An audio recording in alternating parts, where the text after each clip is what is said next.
Okay, sorry everybody. I don't know what happened. I think YouTube just glitched. So sorry if that was inconvenient. I'm just gonna give like a minute for everyone to come back in. So yes, thanks for joining.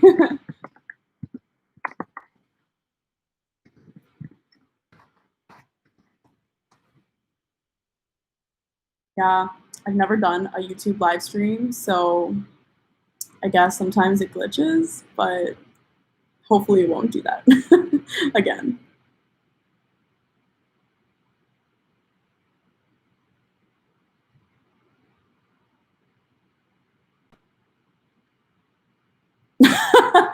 Oh my god, yeah, I'm so excited to cut into this cake after, but it's so beautiful, so I don't even want to touch it. I just want to leave it forever. So yeah,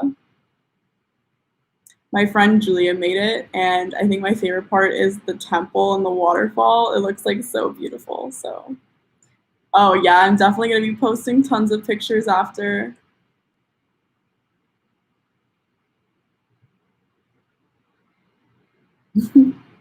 Yeah, it's amazing. It's like cake is like making cakes is totally like an art. So it's like crazy the things people make. Okay, I think we're just waiting for a few people. Um, oh, some people are coming back in. Cool.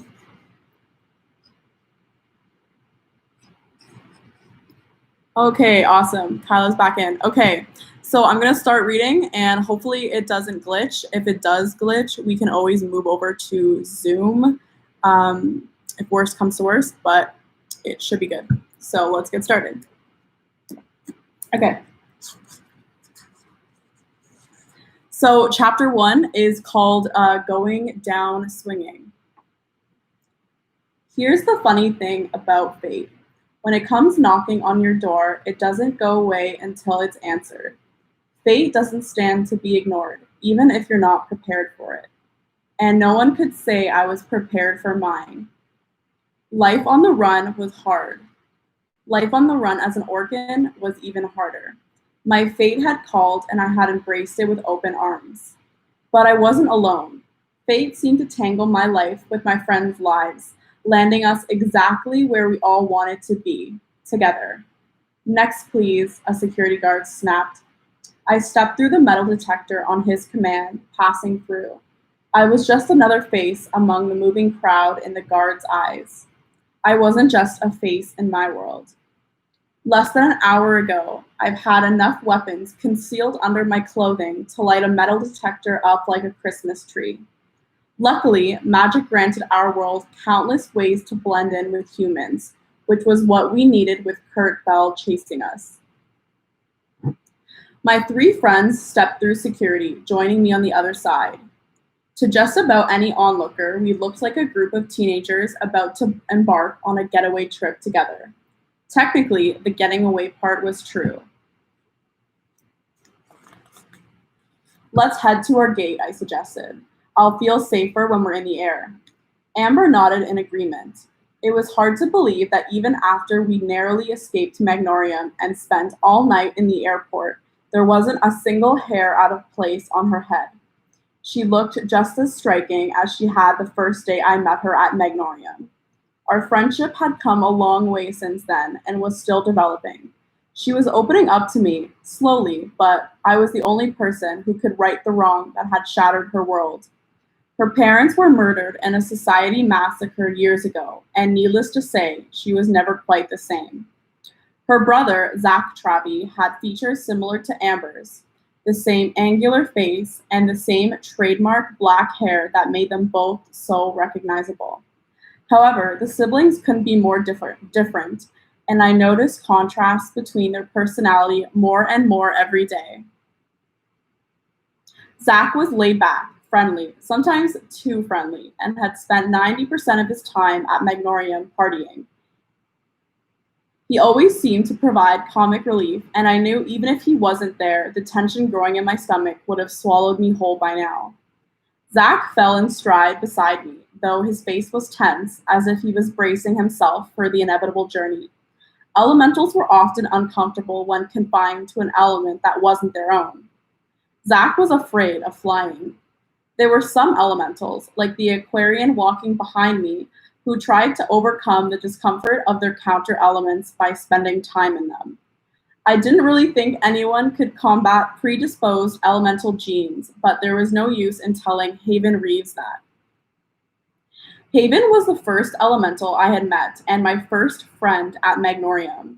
He was a self taught Aquarian prodigy who had been a part of the supernatural world long before I had even stepped foot in it. He had shown me the shadows lurking in the back of the perfect picture Magnorium painted of the elemental world. There was a time when I thought he was just a crazy conspirator who had one too many weapons hidden under his bed and a little too much free time. That was before Haven and I had discovered our headmaster, Kurt Bell, was the leader of the society, unknown to the rest of the students at Magnorium. After that, I found myself listening to everything he said because he was usually right. Haven, I grumbled, I'm all bandaged up. You don't have to hover behind me like I'm going to bleed out on the airport floor. I could feel the guilt in his looming gaze. When the four of us had robbed the society lab to steal the eye, the alarm had been raised and Kurt himself had shown up. Kurt hadn't known my secret, that I was the person he needed to enact Plan Purification. Unfortunately, Haven had gotten into a fight with Kurt, a fight he would have lost if I hadn't helped him. I used my Skyrus magic to save Haven from Kurt, with the sacrifice of my organ secret being revealed. Kurt had pulled out a dagger and slashed me straight across my shoulder blades. He had wanted my blood for research, and I wondered if he was examining the dagger at this very moment, theorizing what exactly made me so different. I hadn't felt the flesh wound with all the adrenaline pumping through my body as we'd escaped Magnorium. But my shirt had been soaked in blood by the time we arrived at the airport, and waltzing into an airport wearing a blood-soaked shirt would have raised some questions. Zach had bandaged me up pretty good, though it was obvious I needed stitches. We didn't have time for that luxury, but I didn't mind the pain. It had settled to a dull ache that throbbed beneath the layers of bandage. The injury would leave quite a nasty scar and an unsettling memory. I wasn't sure if Haven felt guiltier about the wound on my back or the fact that my secret was out, putting me at the top of the society's most wanted list, permanently. I assumed it was the latter. Either way, I felt his staring was burning 2 holes in my back. Right. Haven quickened his pace, matching my stride. Sorry. I knew he was probably going over a list of possibilities of what Kurt could be doing with my blood, or the knowledge of my existence. I tried not to think about it. All I wanted was to get on the plane. The Amazon rainforest might be considered one of the most dangerous places on the planet, but at the moment, nothing was safer for us. The airport was busy and loads of people carrying huge suitcases pushed past us. So many of them were wearing shorts and floral shirts, no doubt setting off to a tropical climate where the only thing they had to worry about was what kind of drink they wanted. Our quest hadn't even started yet, and just the escape from Magnorium made me long for a vacation that didn't involve tracking down an ancient magical earth crystal. We stopped at the gate, which was clearly ours because there couldn't have been more than 30 people in line. I had a feeling Manaus, Brazil was not a place people escaped to for a vacation. It was the capital of the Amazonas and sat in the middle of one of the last remaining rainforests on Earth. It was obvious why the Orcans hid the Terran crystal in the rainforest. It was a maze of thousands of ecosystems, animals, dense forests, and monsters. It would be safe from most of the world, as surely no one, not even the society, would dare to go hunting through the rainforest for a crystal. Remind me again why we can't take a magical route there, like teleportation, Zach complained as we hurried to get in line to board. Don't be such a baby, Zach, Amber laughed, poking her brother in the side. All mortals use airplanes. Besides, no supernatural can teleport that far. I could tell she was excited by the way she was shifting on her feet. Amber and Zach had been sent to Magnorium after their parents' murder and hadn't been allowed to leave the premise since. It had been years since either of them stepped foot outside of the school, and I couldn't imagine how liberated Amber must have felt. Zach, on the other hand, loved Magnorium. Instead of feeling liberated like his sister, he looked a little lost standing next to me. You won't be laughing when you're hiking through the rainforest, Amber, Zach said, crossing his arms over his chest. Trust me, as long as we're free of that prison, I'll be laughing, she retorted. Haven and I looked at each other. The two of us had spent 2 months at Magnorium and had no intention of ever returning. Being stuck at Magnorium for 6 years sounded pretty terrible. I couldn't bear to think about that because it was more terrifying than the thought of venturing into the Amazon rainforest. Haven smiled, slinging his arms over the pair. Well, you're finally free now. You never have to set foot back into that stupid school. Haven had always. Ooh, I lost my part. Hold on. Haven had always hated Magnorium with an intensity that I now shared. He'd come to the school to find out what happened to his older brother, who disappeared from Magnorium 6 years ago. Haven never found out, and the number of days since his brother's disappearance was still drawn on his wrist. And I knew there was nothing Haven loved more than answers. I wondered if it was driving him crazy not having the answer to his most important question. He showed no sign of that sadness, and he looked very happy for an Aquarian about to board a plane. Even though I was about to board a plane that was taking me straight to impending danger, I'd never felt happier in my life. I was light years away from the person I used to be, and I briefly wondered if my parents would recognize me now. I was surprised to find I didn't know, and I really didn't care. We advanced to the front of the line, and I pulled out the expertly crafted fake passports Elda had supplied for us. I handed mine to the official sitting at the desk, and she flipped through my picture and fake name. She smiled at me as she handed my passport back. Safe travels. Oh, I really doubted that would be the case. So that is the first part, and there is a break, but I am going to continue for a few more minutes. So if you have the book, you can follow along. You know, guys, sooner or later, we should make this really useful thing called a plan, I said 4 hours later. I was trying to draw Amber's attention away from the window and Haven's attention away from a book about the rainforest. I had already tried twice to wake Zach, who was passed out next to me, but I had no luck. The flight to Manaus was an 8-hour journey, and the closer we got to landing, the more anxious I grew. We had no plan, no destination. All we really had were 4 backpacks and a magical stone. I hoped it would be enough. Right, Haven closed his book. I've been thinking. We can't go into the rainforest alone. We need to find someone who knows the rainforest, like an experienced guide. You want to hire a tour guide, I said slowly, to lead us through the rainforest while we look for an ancient earth crystal? Yes, Haven nodded. That's exactly what I mean. We would need to brief a mortal guide, which is against the law and dangerous. It wasn't like any of us exactly cared about the law, but as I learned from personal experience, mortals didn't take well to learning that an entire supernatural empire existed within their little world. Exactly, he said. So hire an elemental guide instead. But we have a highly trained Terran with us, Amber protested, gesturing to her brother who mumbled something in his sleep. Right, Haven peered down the aisle. The same Terran who spent his time at Magnorium partying, drinking, and sleeping during class. We don't need a tour guide because we're not taking a tour, Amber insisted. Look, Zach doesn't act like it, but he knows his element better than any other Terran. I believed her. Zach had creamed Amber and Haven in a team battle, with very little help from me, back at Magnorium. We wouldn't last the night, Haven said firmly. He was right, whether Amber wanted to admit it or not. While Zach was powerful, he was hardly equipped to lead us into one of the largest rainforests on the planet. I don't even think we would last half a day, I said, shrugging. You're right, Haven agreed. I'm being generous. I'd give it 2 hours. I'm so flattered. You guys have too much faith in me, Zach said dryly, sitting up and stretching his neck. Stop pretending to be asleep, Amber snapped. We're landing soon, and we all need to agree on a plan.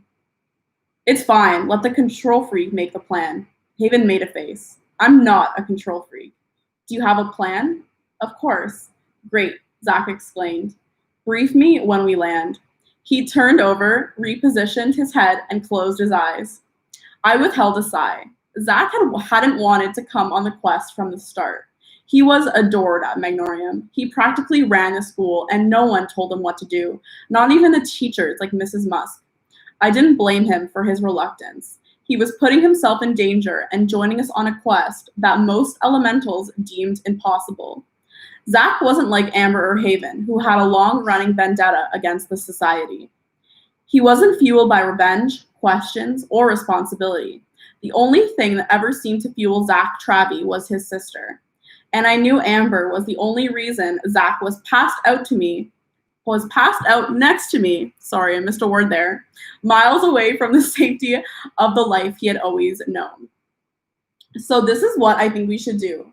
He even lowered his voice to avoid being overheard by the mortal passengers. Most tour guides who take tourists on expeditions work out of lodges. Menos has always been an elemental hotspot for treasure hunters looking for the crystal. He was right. Mr. Tate, my elemental artifact teacher at Magnorium, dedicated a big portion of his life to hunting down the earth crystal to impress the elemental community. Since there are so many elementals looking for the crystal, some of the lodges and their expeditions are known to cater to supernaturals. I finally understood what he was suggesting. Are you saying there are elemental lodges that run expeditions to look for the crystal? I whispered. I'm not just saying it, Haven insisted. That's where we need to go. We'll hire an elemental who's done the drill before. We'll just pass ourselves off as regular treasure hunters, like the ones who come all year round. Except we have the eye and an organ. Amber nodded as she mulled over his proposal. I think that's a good idea. It could work. It will work, Haven assured her, because there's no other way. Do you happen to have a lodge in mind? Amber asked hopefully. Oh, Nino, he said. What's that? I asked. It's a famous lodge called the Nest. It's where Professor Tate and his team stayed when they were looking for the crystal. We should head straight there when we land. My old elemental artifact teacher had been obsessed with finding the crystals, almost as much as the society was. I wasn't surprised Haven had talked to him before we left. Now we had a location in mind and the semblance of a plan, and it was more than we had before, and for the first time in hours, I began to relax. Just as I finished the thought, the plane jolted, sending drinks and phones rattling. I quickly buckled my seatbelt and braced myself as a warning droned through the speakers about severe turbulence. Did I ever tell you, Amber said, how happy I am that you're here? Haven looked pleased. Was that a rare Amber Travie compliment? It was, she laughed, and I tried to join in on their light mood. We didn't stay like that for long, because just as she finished her sentence, the plane hit another bout of turbulence, this one so violent that it almost knocked Amber right out of her seat. Does that usually happen on these things? She grumbled. You know, there was a seatbelt warning, I said. I thought that was a suggestion. Pilots don't make suggestions, Amber, Haven said. Oh, please, Haven, I'm a Skyrus. Nothing can happen to me up here. Being a Skyrus won't help if this plane falls out of the sky and crashes to the ground, he said, and I laughed as Amber finally buckled her seatbelt.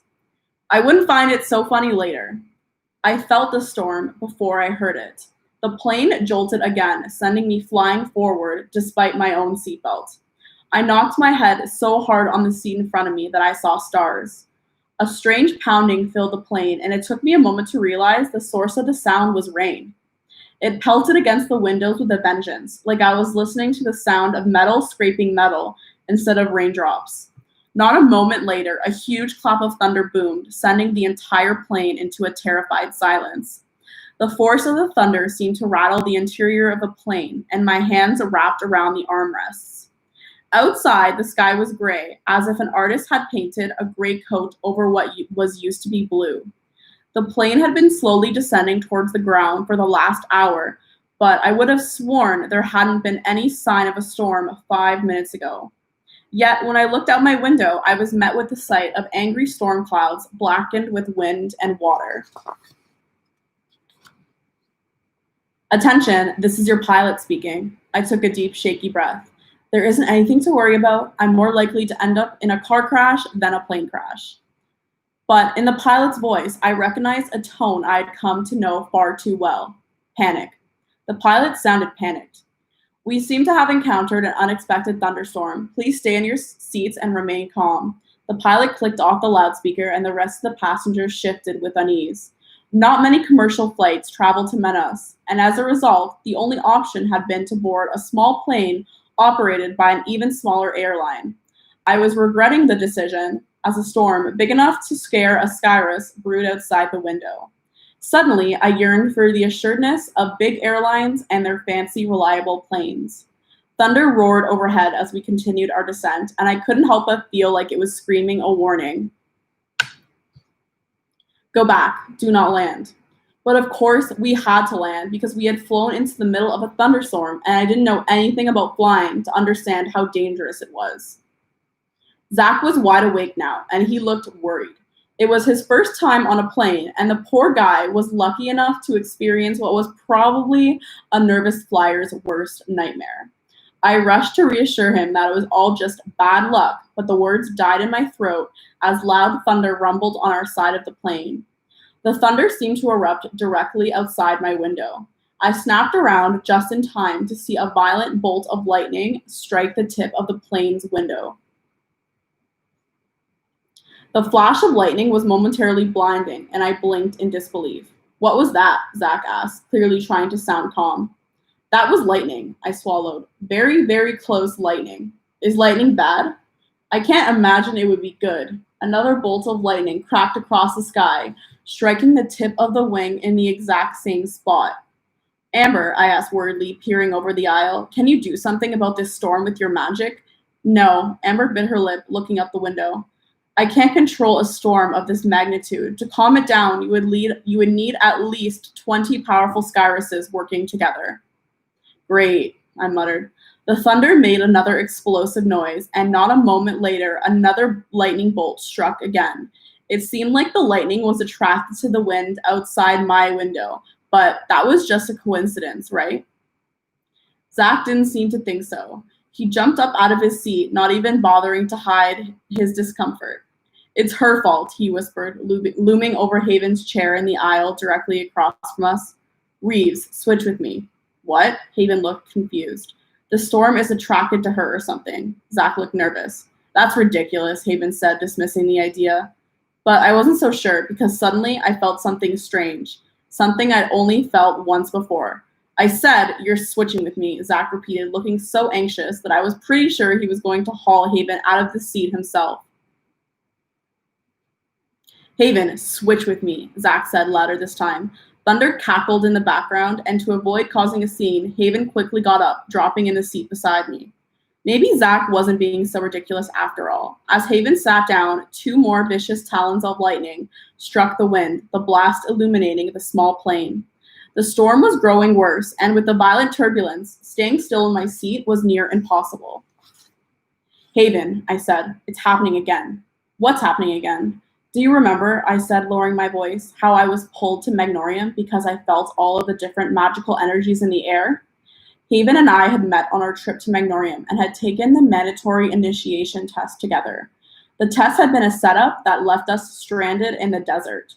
Even though we were stranded, I was inexplicably pulled to Magnorium, and I even knew where to go, pulled by this deep feeling inside of me. It was like I was the magnet and the school was a mega force field. How could I forget, he said. It was how we passed the test so easily.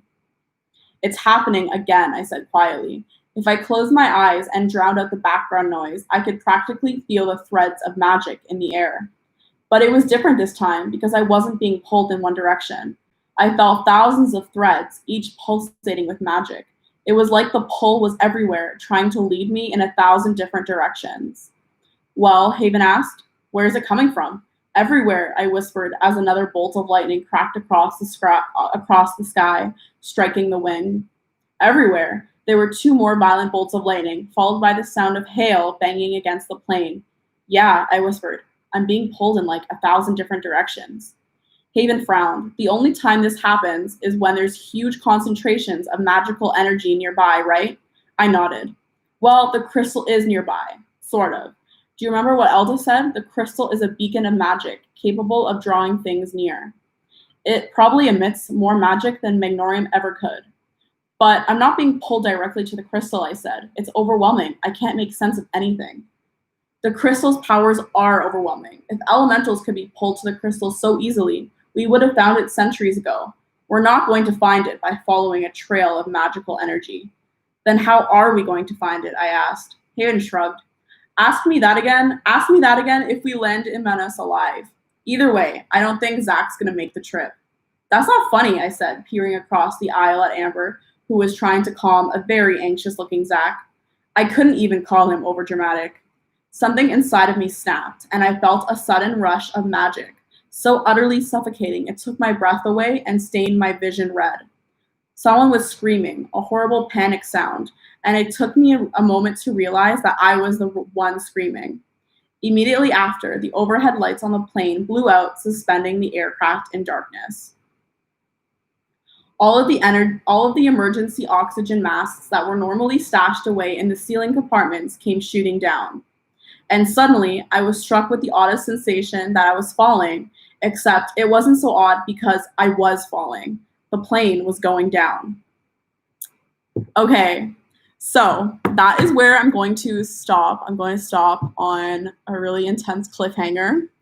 So that is all that I am going to read today, just like a little excerpt of the book. So thank you guys for listening to that. It's kind of hard to read your own work because sometimes like your brain will like insert another like word and you'll like read it wrong. So thank you for listening. But now we are going to play a little trivia game. So like I said in the very beginning, this will be a chance to win a Lost Temple ebook.